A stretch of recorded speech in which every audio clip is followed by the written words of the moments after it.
Ես ուզում եմ խոսել հավատքից բխող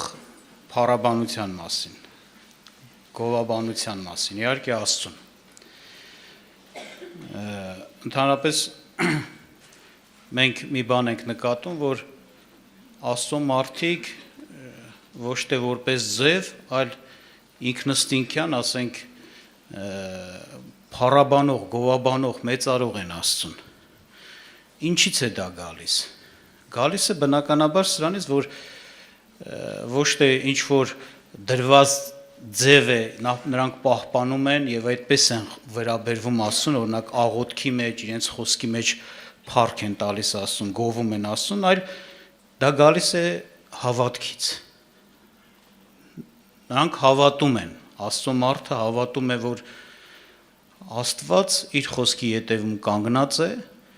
և Աստված, որ խոստացել է օրհնություն, բարիք, շնորհք, ազատագրում, փրկություն, անպայման կանի։ Եվ սա բնականաբար հավատքը, որ մարդու մեջ եղած, սրտում եղած վստահություն է, դեռևս չկատարված այդ բաները, որին ինքը սպասում է, որին հավատում է, ինքը արդեն գոհություն ու փառաբանություն ունի Աստծուց։ Որտեվ հավատում է, որ այդպես էլ կլինի, ուրիշ բան չի լինի։ Եվ ես կուզեմ հիշեցնեմ Աբրամի հետ կատարվածը։ Աբրամը Աստծո մարդ էր, նվիրյալ, հնազանդ, հավատարիմ։ Աստված նրան դուրս բերեց իր երկրից և իր հետ մեծ ծրագիր ուներ։ Եվ եկավ մի պահ, որ հասավ են տարիքին Աբրահամը և իր կինը, որ անկարող էին իրանք զավակ ունենալու։ Եվ իրենց սրտում դրա հետ կապված բնական անգամ տրտմություն էլ ունեին։ Եվ Աստված խոստում տվեց նրան,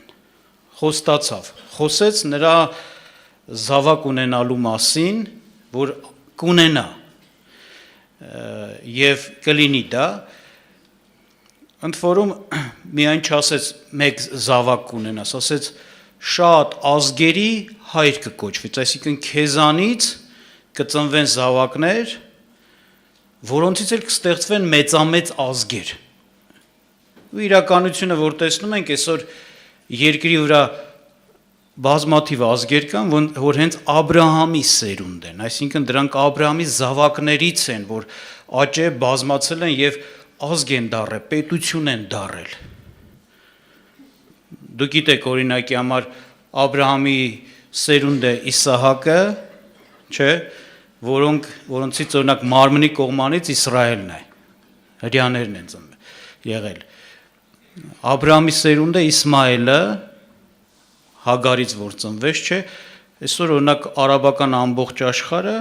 իրեն համարում է Աբրահամի որդի, և ճիշտ է անում, որտև Իսմայելից ծնվեց եղան արաբները, և տեսեք քանի պետություն կա, և այլը։ Բացի դրանից Սուրբ Գիրքը նաև հոգևոր կողմն էլ է նշում, մեզ էլ անվանելով Աբրահամի որդիներ, որտև ինչպես նա հավատաց Աստծուն և իրեն արդարություն համարվեց, այդպես է նաև ամեն մարդ, որ հավատում է Աստծուն, այսինքն ոնց որ ասած իր հոր նման է, Աբրահամի նման է, որ հավատաց Աստծուն, չերկմտեց։ Եվ այդ հավատքի մասին խոսում է օրինակի համար և Ծննդոց գիրքը և Հռոմեացիս թուղթը պիտի կարդամ, որ Պողոս առաքյալը բացատրում է հավատքից եղած արդարության մասին, այսպիսի խոսք է ասում 4-րդ գլխում, ասում 4-րդ գլուխ 16-ից մինչև 22 խոսքերը կուզեմ կարդալ, ասում է սրա համար, այս հիշեցնում է Պողոսը արդեն 5 տականում գրված և տեղի ունեցած դեպքի մասին, որ ինչպես ասեցի Աբրահամի համար էր, ասում է սրա համար հավատքիցն է, որ շնորհքով լինի, որ խոստմունքը հաստատ լինի ամեն զավակի համար, ոչ միայն օրենքից լինողի համար, այլ նրա համար էլ, որ Աբրահամի հավատքիցն է, որ մեր ամենի հայրն է, տեսեք անվանեց մեր ամենի հայր, որտև ասում է Աբրահամի հավատքիցն է, այսինքն Աբրահամի նման հավատացող, ինչպես որ էլ գրված է, թե շատ ազգերի հայր արի քեզ, Աստծո առաջին, որին հավատաց, որ մեռելներին կենդանի է անում և չլինող բաները լինողի պես է կանչում, որ առանց հույսի, հույսով հավատաց, թե շատ ազգերի հայր կլինի, ինչպես ասվեցավ, թե այսպես պիտի լինի քո զավակը։ Եվ չտկարացավ հավատքով, այսինքն մտիկ չարավ իր մարմնին, որ արդեն մեռած էր իբրև հարյուրամյա լինելով, եւ ոչ էլ Սարայի արգանդի մեռած լինելուն։ Եվ Աստծո խոստմունքի համար չերկմտեց անհավատությունով, այլ զորացավ հավատքով եւ Աստծուն փառք տվավ։ Եվ իր մտքում համոզված էր, թե նա որ խոստացավ, կարող էր եւ անել։ Նրա համար էլ արդարություն համարվեցավ նրան։ Ոնց տեսանք, Աբրահամը լսեց Աստծո խոստումը, որտեղ Աստված խոսեց նրա հետ եւ իր ծրագիրը ներկայացրեց, որ այո, այն ինչ որ խոսել եմ, այն խոստմունքը, որ օրհնությունը, որ պիտի լինի քեզ եւ քո երանքից, քեզանից ծնված զավակով պիտի լինի, եւ խոստմունքը մենք գիտենք, ոչ միայն սա է, որ Աբրահամը պիտի որդիներ ունենա, ինչպես ասենք, ազգերի հայր կոչվի, այլ նաեւ սա է, որ Քրիստոսը մարդկության օրհնության համար որոշված անձը պիտի հենց Աբրահամի սերունդ համարվի, նրանից ծնունդ ունենա, նրա սերունդից լինի։ Եվ մենք գիտենք, Հիսուսի համար հենց գրվում է, չէ՞, Դավթի որդի, Աբրահամի որդի, Հիսուս Քրիստոսի ավետարանը, օրինակ այդպես է, չէ՞ սկսում։ Իրոք այդպես էլ եղավ։ Եվ այս խոստմունքը լսելը եւ այս խոստմունքին հավատալը, ճիշտ դիրք ընդունելը Աստծո առաջին, աղոթք անելը շատ կարեւոր էր։ Այնպես չի, որ դա այդպես էլ կլիներ, որովհետեւ հիշեք մի բան միշտ։ Աստված խոսելու որևէ մի բան անելու համար, որ խոսում է, երկու ձև ունի։ Կա խոստմունք, կա երդում։ Երդումը դա Աստծո խոսելաձևի մի կերպ է, տեսակ է, որտեղ Աստված ոչ մի պայման չի դնում, այլ իրենով երդվում է, որովհետև իրենից մեծը չկա, բարձրը չկա, իր անունով, իր հեղինակությունով երդվում է, որ այս բանը կլինի։ Եվ այդտեղ, այսպես ասեմ, ոչ մի պայման չկա, թե եթե սա լինի, ապա այսպես կլինի, չէ, կլինի եւ վերջ։ Եվ Աստված ինչ որ երդվեց, արեց էլ։ Օրինակ Աստծո երդումների մեջ մտնում է Քրիստոսի ծնունդը, Քրիստոսի թագավորելը, Քրիստոսի երկրորդ գալուստը եւ այլն, բաներ կան, շատ կարեւոր, այս բաները։ Եվ տեսնում ենք եղավ էլ։ Աշխարհն էլ հակառակվի, հետաքրքիր է Սուրբ Գրքում գրած օրինակ Սաղմոս 2-ում, ասում է ինչու են խռովություն անում, ապստամբում երկրի թագավորները, իշխանավորները, մեծամեծերը միաբանվել են Տիրոջ դեմ, Տիրոջ օծյալի դեմ, ասում են թող ինքը մեր վրա չթագավորի, իմ խոսքերով եմ ասում, բայց իմ միտքը էդ է։ Ասում է, բայց այսպես Աստված երդվել է, նա պիտի թագավորի, վերջացավ կուզե ամբողջ աշխարհը միաբանվի, հակառակվի, Աստծո երդումը չի կարա խափանվի, ասել է կլինի։ Բայց Աստված խոսելու որևէ բան տալու նաև մեկ այլ կերպ ունի, խոստում։ Խոստումի մեջ անպայման պայման կա։ Խոստանում է այս բանը անել, եթե մի հատ եթե է դրվում։ Երդման մեջ եթե չի դնում։ Եթե այս բանը դու անես։ Եվ այստեղ հավատքի հարցը։ Հավատալ Աստծուն, վստահել նրան, հավատալ նրա կարողությանը, նրա զորությանը, նրա անսուտն լինելու, նրան հավատալը, նրա խոսքին հավատալը կարևոր է, սա է պայմանը։ Շատ տեղերում տեսնում ենք, Տեր Հիսուս Քրիստոսից բան են խնդրում մարդիկ, չէ, ավետարանում լսում ենք, բազմաթիվ տեղեր խնդրում են, Տեր այս բանը արա մեզ համար։ Տերը ինչ էր ասում, քո հավատքով քեզ լինի, դա գիտեք ինչ է նշանակում, Աստծո կողմը արդեն այսպես ասած որոշված ու նախատեսված է։ Օրինակ, բժշկությունը Աստված չի ուզում դու տենց անխիղ, ասենց ասած տանջվելով մնաս այդ հիվանդության մեջ։ Աստված արդեն խոստացել է, Աստված արդեն նախատեսել է, արդեն որոշել է, նոր չի որ պիտի ասի, ես ուզում եմ քեզ բժշկեմ կամ ասենք նախատես պիտի նոր նախատեսեմ քեզ համար, չէ։ Այսինքն Աստծո կողմը կատարված կամ ասենց ասած ապահովված, ասենց պատրաստված եւ առաջարկված է։ Մեր կողմի համար այդ եթեն մեր կողմի համար է։ Եթե հավատաս, կլինի քեզ։ Եթե չհավատաս, քո անհավատությունով փակես դուռը Աստծո առաջին։ Մերժես Աստծո ձեռքը մեկնած, օրհնությունը չի լինի քեզ։ Այսինքն ստեղներ չի, որ անպայման կլինի դու, արդեն քեզանից է կախված ով մարդ։ Ինչպես ես վերաբերվում Աստծուն։ քո արարչին, Քրիստոսին, նրա խոսքին, ինչ հեղինակություն ունի, նրա կարողությանը հավատում ես, որ նա կարող է։ Եվ այստեղ Աբրահամը ասում է հավատաց, ու եսի մեծ բան համարվեց, ասում է սա համարվեց իր համար հենց արդարություն։ Ինչ կար, ինչ իրավիճակ էր։ Պարզ ասում է այստեղ Աբրահամը որպես սովորական մարդ եւ իր կինը անկարող էին զավակ ունենալ այդ տարիքում։ Իրանք լավ գիտեին։ Տարիքն առած էին մեծ տարիքի մեջ 100-ին մոտիկ Աբրահամը եւ Սարան էլ նույնպես եւ ասում է այդ կողմից մեռած էին, այսինքն անկարող այդ գործողության, այդ կյանքին, այդ ասենք պտուղը արդյունքը ունենալուն։ Եվ սա կարող էր բնականաբար մարդուն խանգարել, որովհետեւ մարդը սովոր է բնական բաներ իր համար նորմալ տեսնել։ Դե ջահել են, երիտասարդ են կունենան, օրինակ, բայց եթե տարիքն առած են, ով կարա, ով ա տեսել այդպես բան։ Բայց հենց սա այստեղ է գալիս հավատքի հարցը։ Կա երկու վկայություն, երևույթ, որ քեզ թեկուզ անխոս է վկայում, անգամ կարող է մարդիկ երևույթ քեզ վկայեն, то ոնց կարող է լինի, այդպես բան հնարավոր չի, անհնարին է։ Ով է տեսես այս բան, չէ՞, մարդիկ էլ կարան ասեն, մարդիկ չասեն դու քո մտքում կարող է մտածես։ Սատանան կար աշխաշնջա միտք բերի, որպեսզի չհավատաս, եւ կա Աստծո վկայություն։ Աստված երկինքի երկրի արարիչը, հզորը մեծը, խոսում է այդ թեմայով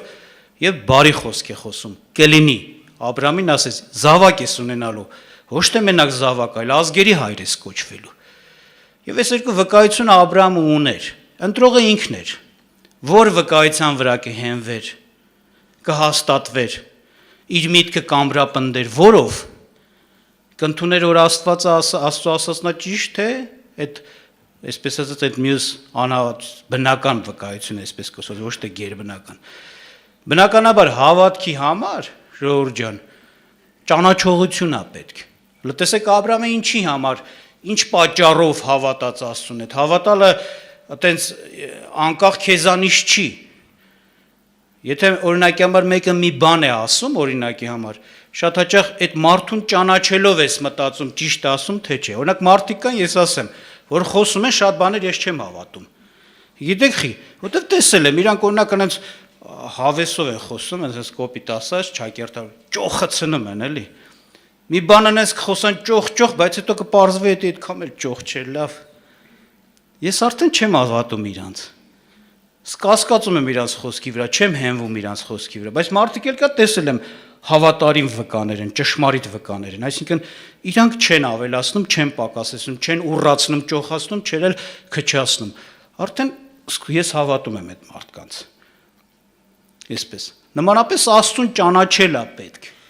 Եվ այստեղ ինչ է գրված, ինչն էր Աբրահամի հիմքը, որ հավատաց, որ այդպես էլ կլինի, ոչ թե նայեց իր այդ երևույթներին։ Խոսքը այսպես ասում, որ մեռելներին կենթանի է անում Աստված եւ չլինող բաները լինողի պես է կանչում։ Մեկ, շատություն դարձնում եք, որ Աստված մեռելներին է հարություն տալիս։ Որ մեռածը, որ կյանք չունի մեջը, կարա կյանք ստանա, Աստված այդ զորության տերն է, այդ կարողության տերն է, այդ ուժի տերն է, կյանքի տերն է։ Ինչա որ մի հատ զավակ չկարողանա, ասենց ասած, տա կամ էլ թե չէ, այսպես ասած, կենթանի մարդա, ուղակի այդ կողմից այդ ֆունկցիան արդեն չի գործում, ի վիճակի չի երեխա ունենալ։ Եթե մեռելին հարությունանում ակ, հարությունա տալիս ու ամբողջովին կենթանանում, ամեն մարդկային կարողություններով նորից կանգնեցնում է, կենթանի մարդուն, որ այդ հարցումա տկարած է, չի կարա զորացնի, կարա զորացնի, էս էր հավատում Աբրահամը։ Եվ ասում է չլինող բաները, այսինքն այն ինչ որ մեր համար չլինող է, այն ինչ որ մեր համար աննարին է, անկարող է մարդը դա անի, դա Աստծո համար ոչինչ է, ասում է լինելու նման է կանչում։ Նա կանչում է, նա ասում է եւ լինում է, թեկուզ մեր համար այդ անհնարին է, իրականության մեջ մարդու համար հնարավոր չի։ Այսպիսին է Աստված եւ Աբրահամը ճանաչում էր Աստծուն։ Եվ այլ բան կար, որ նա ճանաչում էր եւ իր համար վստահություն դառավ Աստծո ասածը։ եւ ոչ թե այդ երևույթը։ Եվ սա էր։ Եվ ասում է, իր մտքում համոզված էր, թե նա որ խոստացավ, իր մտքում համոզված էր, թե նա որ խոստացավ կարող է եւ անել։ Եվ այստեղ միտեղ ասում էր հավատարիմ Աստծուն համարեց։ Այսինքն ինքը տեսնում էր, որ այդպես բան չկա, Աստված մարդուն խափի, քաշի, գցի։ Վերջապես Տերը իր ծրագրով հանել էր Աբ รา համին, բերել էր այդ երկիրը եւ նախատեսած ծրագիր ուներ։ Չէր կարա, ինքը գիտեր, Աստված sense չի, որ մեկ էլ ասի, դե դու գնա քո ճանապարհով, ես իմ ճանապարհով։ Էս վերջ։ Այսինքն ոնց որ քաշեր էլի, այդքան բաներից տնից տեղից կտրի բերի, մեկ էլ ասի, դե գնա ոնց կուզես ապրի։ Համոզված էր իր մտքում, վստահ էր։ Այս վստահությունը գալիս է իր ճանաչողից։ Աստված հավատարիմ Աստված է։ Ասել է մինչև վերջ իր հետ կլինի։ Իր նեղության մեջ, իր դժվարության մեջ, իր անպտղության մեջ, անզավակության մեջ իրեն չի թողնի։ Նա գիտեր Աստծո սերը, բարությունն ու հավատարմությունը։ Նա գիտեր Աստծո կարողությունն ու զորությունը, ինչպես ասեցի, որ նա մեռելների է հարություն տալիս։ Անհնարինը հնարավոր է դարձնում։ Եվ սրա համար հավատում էր Աստծուն։ Եվ դրա համար ասում եմ, նա չերկմտեց։ Երկու մտքի չկանգնեց։ Ուշադրի եք, շատ ժամանակ մեզ թվում է, թե հավատում ենք, բայց պարզվում է, որ լավ քննենք, կտեսնենք երկմտում ենք։ Գիտեք ինչն է մեզ խափում։ Անհավատությունը պարզ է, զռացող է, ասենց ասած։ Դուք տեսնում ես քո սրտում, չես կարող հավատալ, որ Աստված խոսել է, ավետարանը ասում է, Սուրբ Գիրքը վկայություն է տալիս։ Մի կարծեք, որ ասես մի բան ձեզ ասեմ, օրինակ Աբրահամը անձամբ, կներեք, Աստված անձամբ Աբրահամի հետ չէ խոսած։ Մի կարծեք ավելի թույլ խոսքա կամ պակաս նշանակություն ու արժեք ունի այն խոսքը, որ ավետարանում է գրված, ուղղակի անձամբ չի ասում քեզ, sense դեմ առ դեմ, երես առ երես, երազի մեջ կամ տեսիլքի մեջ նույն զորությունը եւ նույն արժեք ունի, հավատացեք։ Ոնց որ դու տեսնես Աստծուն, Քրիստոսին եւ Քրիստոսը հետդ խոսա, այդ նույնն է, որ կարդում ես այս խոսքերը։ Որտեւ հենց այդ նպատակով է գրված Աստվածաշունչը Աստծո խոսքն է։ Այսինքն Աստված այդ գրքից քո հետ խոսում է, ոչ թե ուղղակի գրվածք է ինքը հերրու, ուղղակի միտքա թողել է, գաղափարա գրվել է, որ դու տեղյակ լինես Աստվածը տես բանը ասել, ոչ, Աստված քեզ հետ է խոսում գրքից։ Այդ նույնն է, որ Աստված դեմ առ դեմ քո հետ կանգնի խոսի։ Դες որ չկարծեք, թե մեկը կարող է մտածել, դե Աբրահամին դեմ առ դեմ կանգնավ ու հերես առ հերես sense ասած խոսեց։ Մեզ երբ է տես բան ասել, մեզ էլ է ասում, նույնն է։ Սուրբ Գիրքն է ասում, որտեղ խոսում է քո ամեն խնդիրների մասին, որտեղ Սուրբ Գիրքը կյանքի գիրք է, այսինքն ինչ կյանքով որ ապրում ես, ինչ հարց քեզ առնչվում է, ինչ զգացողություններ քեզ պատում է, ինչ փորձառություններ քեզ հանդիպում է, Աստված գիտեր ու Սուրբ Գրքում դրա համար բաներ է, օրհնություն ու բարիք է պատրաստել, խոսք է պատրաստել։ Նոր չի պիտի որոշի, որ օրինակ քեզ օրհնի թե չօրհնի, որոշել է օրհնի։ Գտի տեղը, որտեղ է խոսում։ Ինչպես Աբրահամի հետ խոսեց, այնպես էլ քեզ հետ է խոսում, կարելի ասել։ Եվ այստեղ ինչ արեց Աբրահամը, տեսնում ենք, ասեցի, հավատաց Աստծուն։ Նույնիսկ ասեմ, անհավատությունը երևացող է, երկմտությունն է մարդուն խափում։ Մեկ զգում ես, հավատում ես, ոնց որ ասած, սրտումդ վստահություն կա,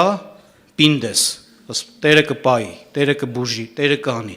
Մեկ էլ տեն մեզ անհավատություն է գալիս, վախեր է գալիս, բավոր, սի երկմտություն է։ Էսի պատասխան չի բերելու։ Էսի արգելելու է, որ Աստված գործի քո կյանքում։ Հակոբոսը ասում է, թող երկմիտ մարդը չկարծի, թե Աստծուց որևէ բան կառնի։ Թող երկմիտ մարդը չկարծի։ Այո, եւ այս վիճակ ունենալով գուցե ակնկալություն ունենք, որ Աստված պիտի պատասխանի, չէ, չի պատասխանում, ժողովուրդ ջան։ Դրա համար մի բան արեք, ասենք մեղադրեք Տիրոջը ձեզ, որ չեք հավատում Տիրոջը, չեք ընդունում վկայությունը Աստծո, երևույթը ավելի բարձր է ձեր աշխին, քան թե Աստված իր մեծությունով, քո արարիչը, որ հզոր է, այդ ամեն ինչ երևույթը ինքն է ստեղծել, ամեն ինչը։ Բայց մեզ պետք է հավատալ, փառք Աստծուն։ Եվ ինչ արեց, ուշադրություն դարձրեք, ասում է Եվ Աստծո խոստմունքի համար չերկմտեց անհավատությունով, այլ զորացավ հավատով։ Ուշադրեք, չերկմտեց անհավատությունով, այսինքն երկմտելն էլ անհավատություն է։ Չերկմտեց անհավատությունով։ Այլ զորացավ հավատով եւ Աստծուն փառք տվավ։ Եվ իր սրտում ասում է համոզված էր, հաստատ միտք ուներ։ Աստծուն փառք տվավ։ Երբ որ բնական է, ուշադրություն դարձեք, երբ որ քո համար վճռված է, քո սրտում մտքում վճռված է այդ բանը, հաստատ միտք ունես, վստահ ես, որ այդպես էլ կլինի, այսինքն ինչ որ Աստված բարի բան է խոսում քեզ համար, դա է լինելու, բնականաբար հաջորդ քո զգացողությունը բնական զգացողություն տեսա, փառք ես Տեր Աստված։ Ինչ լավն ես, ինչ լավ է ես քեզ ունեմ Քրիստոս։ Գոհություն, որտեղ դու համոզված ես, չի եկել այդ պահը, դեռ չի կատարվել էդի, բայց դու գիտես, որ կկատարվի։ Քո հավատքի վստահությունը գոհություն ու փառաբանություն է ծնում։ Պատական չի, ուշադրություն դարձեք, երբ որ Սուրբ Գիրքը ներկայացնում է Տեր Հիսուս Քրիստոսը խոսում է բանի մասին, Հայր մեր աղոթն է սովորեցնում, սկիզբն էլ վերջն էլ փառաբանություն է։ Խնդրում ենք շատ կարևոր բաներ Հայր մեր աղոթքի մեջ, գիտեք։ Վերջում էլ ամփոփում ու եզրափակում ենք Աստծո ճանաչողության, կարողության փառաբանությունով, քանի որ քոնն է թագավորությունը, զորությունը եւ փառքը։ Այսինքն դիմում եմ մեկին, որ այս կարողության, այս բան դիրքի փառքի մեջ է, վստահ եմ նա կանի, նա կտա, դա կլինի։ Դու այսպիսի Աստված ես, փառք ես։ Դա շատ լավ, այո, մենք չմոռանանք գոհանանք Աստծուց, փառք տանք Աստծուն, դեռևս չեղած, դեռևս չկատարված, ժողովուրդ ջան, դա քո հավատքի դավանությունն է, վստահությունն է։ Բնական ծնունդն է քո բանը, ուրախությունը, գոհությունը բնական ծնունդն է քո հավատքի ինքնըստինքյան։ Ինչքան էլ տխուր լինի, ինչքան էլ դժվար լինի իրավիճակը, բայց երբ որ դու հավատում ես, որ այո, խոստացված պատճառով կփոխվի, կմիջամտվի Աստծո կողմից, բարին կլինի, բնական պետք է ասես փառք ես Տեր։ Մանավանդ որ իրոք իշքամովի դժվար է, այնքան ուրախությունն ավելի մեծ է, որ կա մեկը, որին կարաս հուսած եւ քեզ կօգնի։ Անկամ մեկ օրինակ հիշեցնեմ եւ ավարտեմ։ Բան էր, ասենք, երկրորդ մնացորդած գրքում է տալիս, կարծեմ 20-րդ գլխում, երբ որ պատերազմ եղավ, Հուդայի թագավորության վրա գնացին, Հովնաթանը թագավոր էր, եւ ժողովուրդը աղոթք արեց, ծոմ պահեց, աղոթք արեց, խնդրեց Աստծո երեսը, որ Աստված ողորմություն անի, եւ հետաքրքիր է այդ աղոթքի կառուցվածքը, ժավոր հետո բանը լինի, նարությունի կիսեմ ձեզ հետ, որ շատ կարեւոր է, եւ եթե հիշում եք, իրանք դրեցին փառաբանեցին վերջում ասում, թեկուզ դեռ պատերազմը չէր էլ սկսվել, այդ մեծ թշնամին, հզոր թշնամին մեծ բանակ իրանց առջևել, ոչինչ չեղեր, փառաբանեցին, երկրպագեցին, գոհացան Աստծուց, հավատալով որ Աստված իրենց ազատել է, որտեղ Աստված խոստացավ, դուք կանգնեք, տեսեք, ես եմ այսօր պատերազմելու նրանց հետ։ Եվ որ մտան պատերազմի մեջ, լրտեր չմտած, Հովնաթան թագավորը այդ զորքին սենց բան արեց, դասավորեց, առաջից դրեց երգեցողներ, փառաբանողներ, գոհացողներ, հետո հետևից զորք դրեց։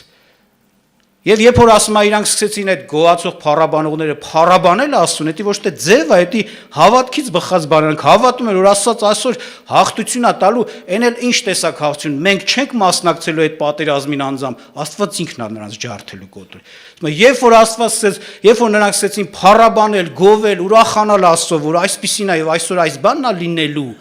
Աստված սկսեց այդ հարվածը տալ այդ Ուրեմն Աստված մեզ զորհնի, գոհացող լինենք, շնորհակալ լինենք, թող Աստված օրհնի այդ հավատքից բխած ուրախությունը, գոհությունը միշտ մեր սրտում ու մեր բերանի խոսքի դավանության մեջ լինի։ Կուզեմ որպեսզի սրա վրա աղոթք անենք։